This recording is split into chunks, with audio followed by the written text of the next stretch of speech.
Bonjour Mallory, je suis extrêmement heureuse de t'accueillir aujourd'hui pour cette interview. Enfin, j'interview un homme. Coucou Caroline, merci à toi. Merci d'avoir accepté de venir aujourd'hui pour nous parler de toi, de ton métier, du métier de OBM, de duopreneur. Et Mallory, avant de nous parler de ton métier d'OBM, qui es-tu, d'où viens-tu et que fais-tu ici? Du coup, moi, c'est Mallory, j'ai 35 ans. Je vis dans le sud de la France, vers Béziers. Je suis OBM aujourd'hui, mais du coup, c'est la résultante d'un parcours professionnel un peu périlleux, vu que j'ai passé toute ma vie à tester, découvrir, apprendre plein de choses dans plein de milieux différents. Que ce soit en pâtisserie, que ce soit en équitation, que ce soit en maçonnerie, que ce soit en police nationale, que ce soit en plomberie, que ce soit sur les marchés. Pardon, il en est ressorti qu'il y a une problématique qui est permanente et que j'ai trouvé à chaque fois dans chaque secteur d'activité, c'est des problèmes de gestion, des problèmes d'organisation. Les gens vont créer des entreprises sur des domaines d'expertise, mais sans avoir l'expertise de la gestion d'entreprise. Et je trouvais dommage de ne pas pouvoir y faire quelque chose pendant des années, jusqu'au jour où j'ai découvert le métier d'OBM et notamment de duopreneur, où est-ce qu'effectivement il y avait un marché qui existait pour justement pouvoir aider tous ces entrepreneurs qui avaient besoin de cadre, de clarté, de gestion, de structure. Et j'ai commencé à le faire dans diverses entreprises où je travaillais en tant qu'employé.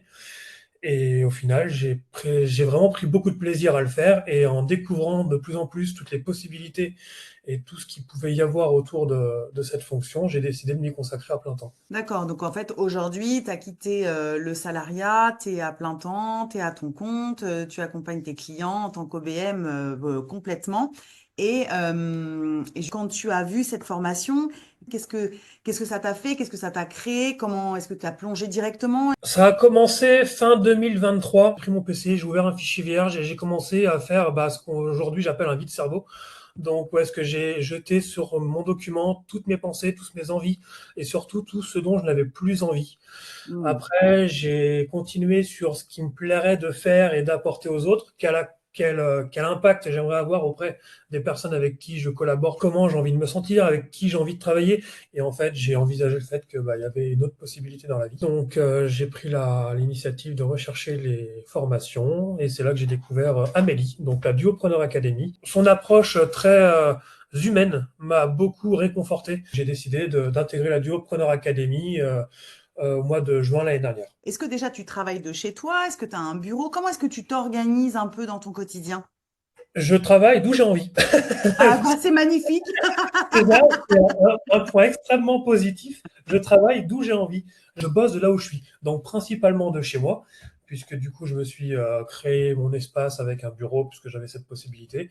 Mais je ne me limite à rien. Je peux travailler sur ma terrasse, dans mon jardin, au bord de mer.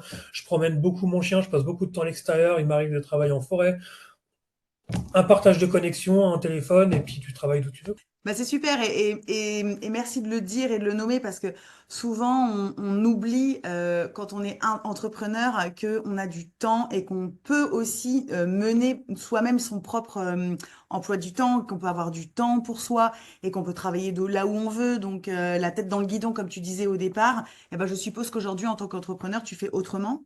C'est ça, totalement, comme tu le soulignes, la vie, la société te met dans un cadre obligatoire puisqu'on vit en communauté. Donc, on a des obligations à la fois de résultats, de rentabilité, d'horaire, envers les autres, envers les patrons, envers les collègues, envers tout le monde. Et sauf que là, je suis mon patron, je suis mon propre collègue, donc je peux suivre mon propre rythme. Il y a des matins, à 5 heures du matin, je suis réveillé comme si j'avais fait une nuit de 10 heures, je me lève, j'ai bossé, je peux refaire une sieste dans la journée. Le soir, je peux, en fonction des tâches que j'ai à effectuer ou du travail que j'ai à faire, je peux le faire le soir. Je peux adapter mes cycles de travail à mon cycle personnel. Bravo, c'est très inspirant et j'espère que toutes les personnes qui vont pouvoir t'écouter, en tout cas sur cette interview, pourront s'inspirer de ta façon de fonctionner qui m'a l'air en tout cas de t'aller très très bien et que je partage vraiment aussi dans mon quotidien. Qu'est-ce que tu préfères, toi, Mallory, dans ce Ma métier? préférence, ça va plus être basée sur le changement de comportement de l'entrepreneur. il y en a beaucoup qui vont avoir un côté très égotique de l'entrepreneuriat et qui vont dire, ah non, mais moi, ça fait tant de temps que je fais ça, je sais ce que je fais, j'ai pas besoin de ci, j'ai pas besoin de ça. Et le jour où, pour une raison ou une autre, ils vont te poser une question, tu vas leur délivrer quelque chose, tu vas leur proposer une solution, tu vois ce cheminement, cette évolution mentale dans leur vision d'entreprendre, du fait qu'ils ne sont pas seuls dans leur business, qu'ils ne sont pas dans l'obligation de tout porter tout le temps et qu'en fait, ils peuvent déléguer certaines choses. Et en fait, quand ils viennent à la fin te dire ah putain, mais en fait, ouais, ça m'a grave aidé. Ah, qu'est-ce que ça me fait du bien. Oh là là, maintenant, comment je ferais sans toi? Ou, ben, en fait, tu pars d'un point où est-ce que le mec, il est sous l'eau, mais il est tellement habitué, parce que toute sa vie, il a tout géré tout seul et que personne n'y a jamais expliqué qu'il y avait peut-être d'autres façons de fonctionner.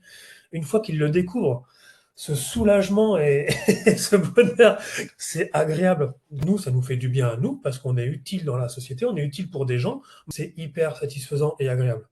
Est-ce que tu as une compétence métier chouchou? Totalement. Je me suis aujourd'hui spécialisé dans ce qu'on appelle la pulsation trimestrielle. C'est un outil que j'ai découvert au sein de la formation, qui est pour moi aujourd'hui un point d'entrée dans un business et qui est nécessaire, à mon sens, à n'importe quel entrepreneur. N'importe quel chef d'entreprise a besoin et devrait faire cet exercice. Donc c'est pour moi un vrai plaisir de pouvoir le faire et généralement à la fin, parce qu'il y a beaucoup de sceptiques et généralement ça demande de l'introspection, ça demande de l'honnêteté, mais ça te donne une vision vraiment claire et définie de l'état actuel de ton business.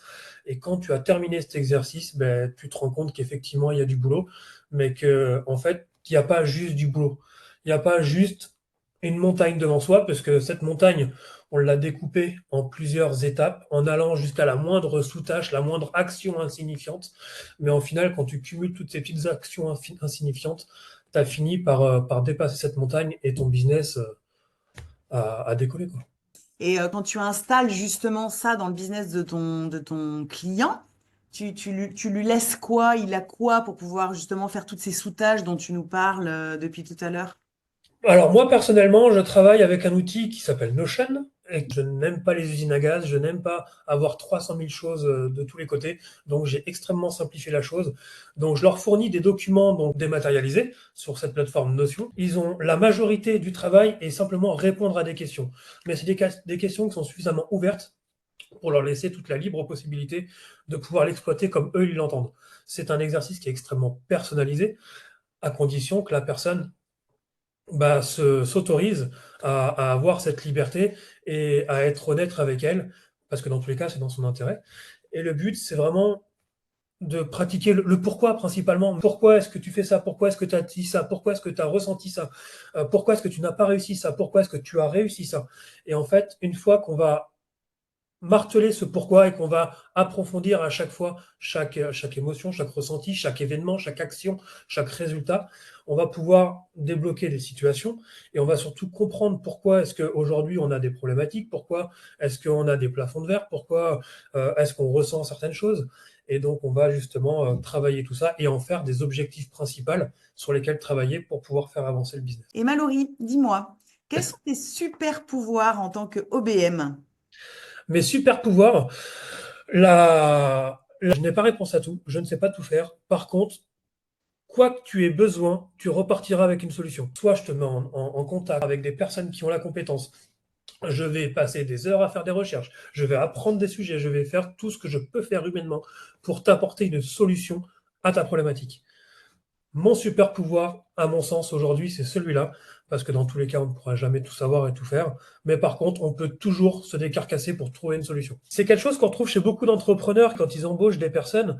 Aujourd'hui, ils ne cherchent pas des gens ultra qualifiés, ils cherchent des gens qui ont la volonté d'apprendre et d'évoluer. Mm. Donc, Mm. avec ça, on peut débloquer toutes les situations du monde. Et justement, en parlant de déblocage, quels étaient, toi, tes obstacles avant, justement, de te positionner en tant qu'OBM? Déjà, les obstacles principaux vont être psychologiques, principalement, avec ce gros syndrome de l'imposteur avant même d'intégrer la formation ou même avant que j'arrive à faire le switch de vouloir devenir web entrepreneur. Il y avait cette pourquoi est-ce que ça marcherait, pourquoi moi, pourquoi est-ce que les gens s'intéresseraient à ce que je fais, à ce que je suis. Donc déjà, il y a eu tout ça, tout ce cheminement qui était très présent. Et quand j'ai trouvé la formation, j'ai intégré, pas une formation, mais j'ai intégré un environnement, j'ai intégré une sorte de famille, une communauté ultra présente qui en fait est en permanence en train de te rappeler que tu es une bonne personne et que tu es tout aussi capable d'eux et qu'en fait, tu vas pas le faire, mais on va le faire ensemble. Et donc, en fait, tous ces biais-là ont sauté petit à petit, puisque dans le cadre de la formation, on a énormément de suivi, d'accompagnement, de coaching, on a accès à une coach mindset, on a toutes les semaines des coachings avec Amélie, et on a une communauté avec des ateliers, que ce soit de puissance 4 ou une buddy. Il y a forcément la personne qui te correspond, une personne qui correspond à ta vision des choses, à ta mentalité, à ta personnalité. Et donc, à partir de là, quand tu communiques et que tu partages avec des gens qui te ressemblent ou qui ont les mêmes envies que toi, en fait, tu n'es plus toi, tu es on, quoi, tu es nous, tu es ensemble. Et donc, ces biais-là, ils sont là, mais ils le sont de moins en moins. Et c'est vrai que ça a été un véritable soulagement de savoir que je suis peut-être qu'un être humain, mais je peux avoir ma place et je vais être utile et je vais faire des chouettes choses, quoi. Ah, c'est beau. Merci Mallory. Et ta plus grosse pépite, si tu devais en sélectionner et en prendre une, la plus grosse pépite que tu as eue dans cette formation? La communauté.